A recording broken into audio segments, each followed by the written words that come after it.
Hey friends, and well, let me be honest, probably before this video is over, some of you will consider me as an enemy.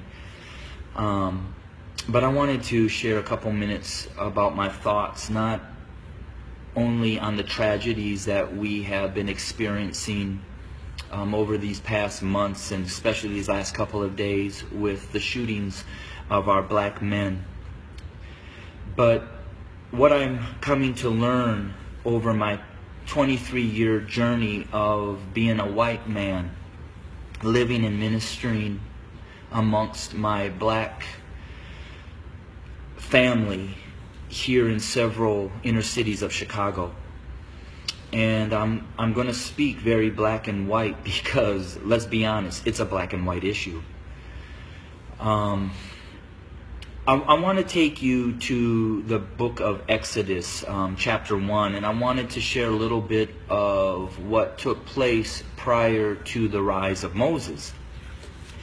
When I read that, it talked about that the Pharaoh became concerned and very fearful that the Hebrew slaves were growing in number and in power. So in order to maintain their oppression, he put upon them great labor. He put upon the Hebrew slaves cruelty to keep them down. However, they still grew. And so he brought together some midwives, and he instructed them that when a Hebrew boy was born, kill him.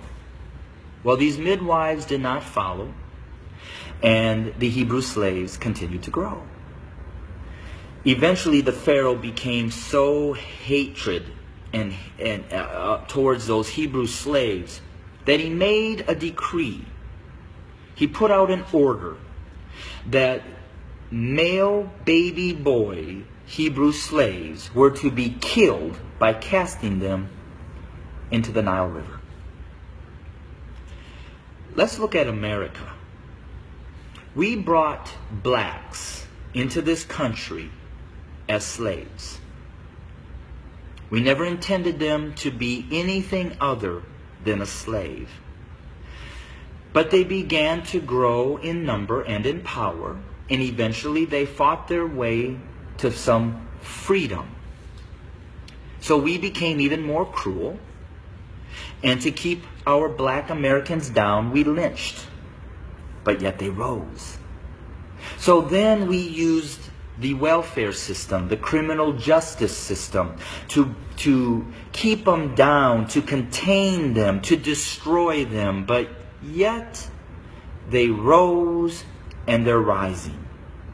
Then we built prisons and jails to hold them. Yet they rose. And so now we are doing exactly what the Pharaoh did at the end, sending out a decree: kill them.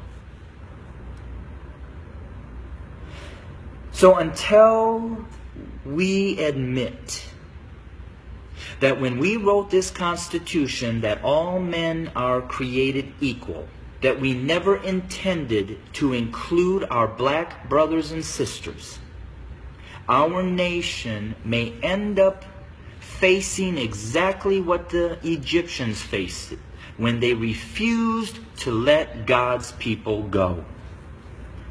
So I'm going to say this to my white fellow Americans, that the bloodshed that is on its way is not on the hands of our fellow black Americans, but is on our hands.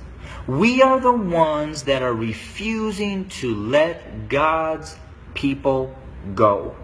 We are the ones that are refusing to acknowledge that we do not value our black brothers and sisters as equal individuals or equal Americans as us white men. And to my black brothers and sisters, the racial issues, as I've said, have been there from the very foundation. But why do we see it more? Because there's a shifting. See, us white men have been at the head since the foundation. But we've had a black president. And you know, we've done everything in our power to keep him from really changing things. Now we have another minority rising to the top, a white female. What does that say? Those of us who are white men who have been at the head are now starting to see and fear that we are going to become the tail. And we know what we've done to you. And so now we're fearful that you're going to do to us what we have done to you. But I will say this. I've lived in a black community for 23 years. I've never been treated the way that this country has treated my black Americans. So I call out my white Americans to say we better heed, repent, acknowledge, and change. Because if we don't, I just want to again say this. The bloodshed that we will experience is on our hands, not the hands of our fellow black Americans. I welcome your comments. I welcome your feedback. Hit me up on Facebook or go to my webpage at www.studio2911.org. Again, that's studio2911.org. I don't necessarily know the answer, except for us white Americans need to repent, acknowledge the lies that we have taught, acknowledge our value system of equality. It is not here, and it does not include our black brothers and sisters. And we need to change, and we need to change now. Thanks for your time. Bless you.